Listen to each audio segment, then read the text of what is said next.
What's a pre-recession indicator that's been catching your attention? Oh, I don't even want to say it, but youth employment data. Um, 9.2% of people that are 21 to 28 can't find a job. And of course, there's a correlation with AI, even though they want to say it's not.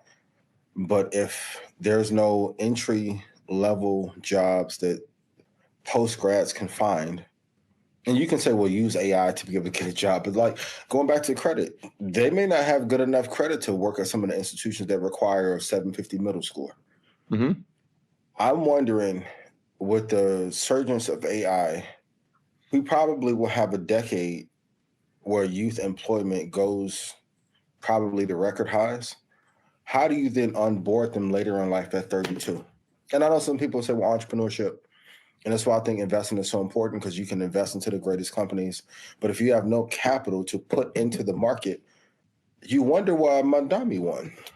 Like you're looking at, like, if you were born in 2000 or 2003, college and the job market are a scam to you. There's no entryway to even, just through the filters of applying an AI applications, filtering a lot of that out. And then once again, last month, 153,000 jobs were taken out of the market. I'm wondering, this is going to trickle up because it's also taking white collar jobs. But if most people are graduating and have no onboarding into corporate, that's a very scary pre-recession indicator to me, in combination with credit card debt being at one of its highest levels in 25 years.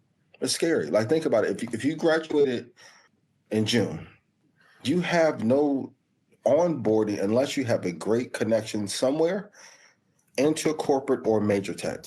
It's scary. Even when we went to NVIDIA, went to Meta, there aren't many of us running around there. And most of the people who are there, they've been there for a while. They've been tenured for a while.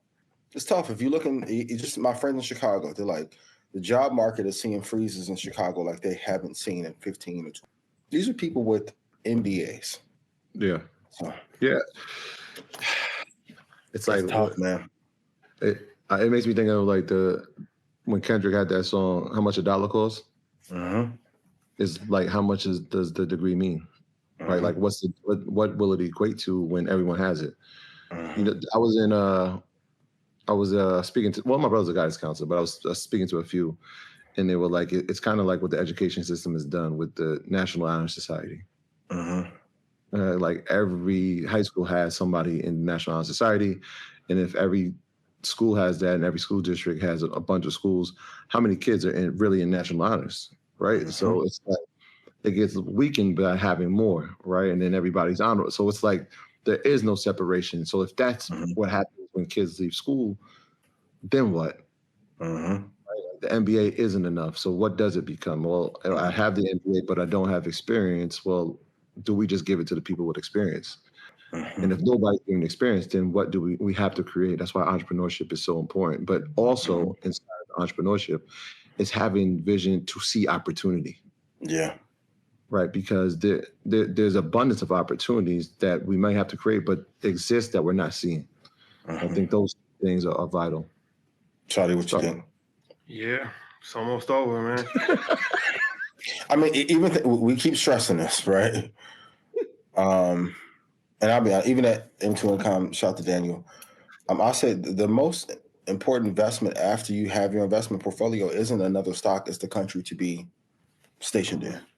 You wouldn't have said it. That would have been sacrilege 20 years ago. Now it's mandatory. Even if you look how this country is run, and now also in combination with that in China, and then Saudi. Rashad, you keep saying it. America has no really great allies because the UK is falling apart. Most people living in the UK are not happy. Then once again, like, once you have socialism rising in a society that is master capitalism, which is the United States of America, the system is incredibly broken. And it's not just black and brown people. They are a lot of white Republicans who want socialism because the promises that they voted for last year have not come true. Inflation hasn't went down. The cost of living hasn't went down. The cost of groceries has not went down. So much so, top of the show, you got to give out $2,000 checks like a John to make people feel as if the campaign and administration is doing well. We are in an interesting time in history. But you guys So, put in chat, what do you think? yes, sir. Hit the like button and share. You got to diversify your portfolio. And one thing about real estate is that if you are going to invest in real estate, you might even want to invest internationally.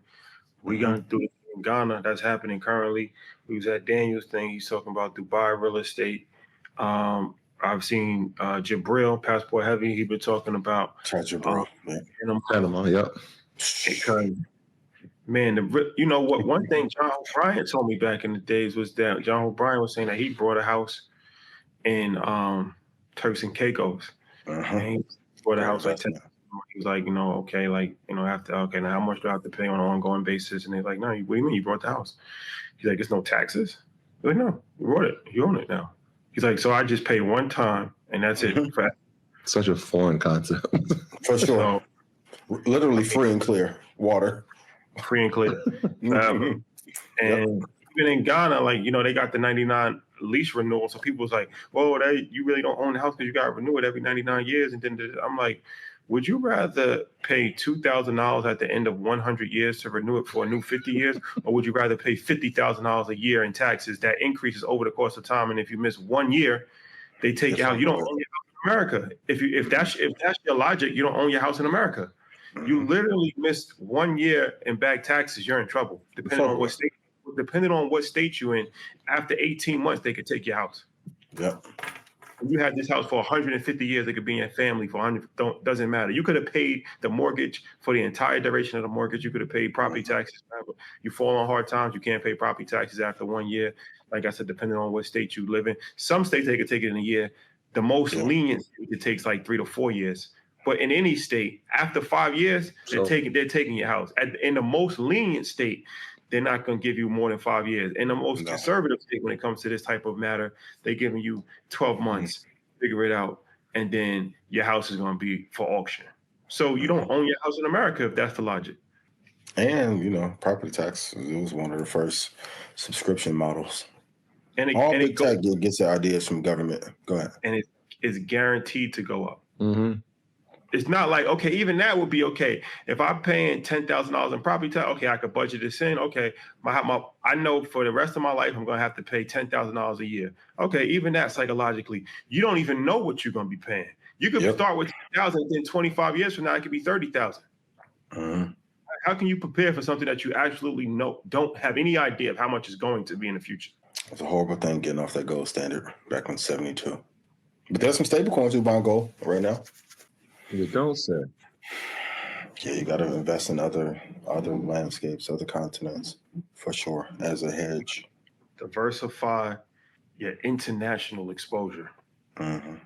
That's important. DIE, not DEI. Even though a lot of DEI hires are up there in Washington right now. That's a fact. Mm-hmm. CMG and Kava, are those investments to stay away from? Presently, I'll say yes.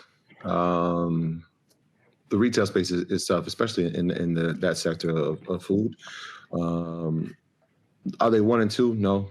Did Chipotle move like a 1 for a few years? It has. After it split, has it performed as well? Mm-hmm. Yeah, the CEO change has obviously, it's under $38 now. Cabo was one I was big on in 2024, just because of the business, the debt structure, them having no debt, their year-over-year store sales. That has changed.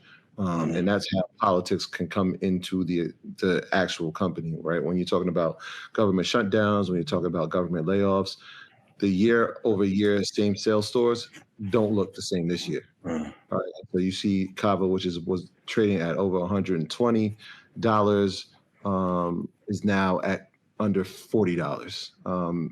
Do they still have the same structure as a business? Yes, but do they still have the same amount of customers coming into that business? No.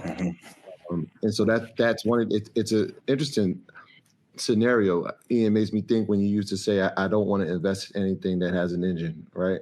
This one, it relies on people moving their feet inside of that establishment. Now, they've had great growth, but when we looked at it, and we actually did a case study on it, when we looked at where their retail stores were for Cava, a large majority of them were sitting inside the DMV.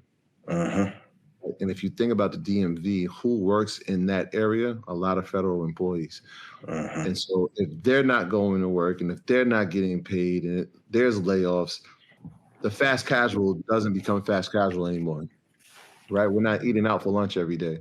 And you kind of need that space. So the expansion has slowed down a little bit from a standpoint of adding new stores. Is the product still great? I think so, yeah. Will I be in it this year? No. Do I see it getting back into a growth stock in the next 3 to 5? I think so. I just looked at the CEO, and I was very happy to see how transparent he was when they had their earnings call a few weeks back. How transparent was in the vision for the company, how much he had a belief in the company, even in the turmoil that they're facing now. I think he got on and they were down 11% after earnings. And he just stood on that and said where the company's going. So Kava, I still believe in. Chipotle, tough one to call. I think they'll have a resurgence. But when you look, and this is like that eye test, we got a Chipotle in our neighborhood, man. It's empty. It's one of my favorite exercises to do. It doesn't. Chipotle, they don't look the same as we remember when there used to be a line to go into Chipotle. I don't see that anymore. The fanaticism of it has changed. I'll be interested to see what the thing is. Is it a menu change? We'll see. Fast casual was here to stay. I just want to see what the reinvention will be.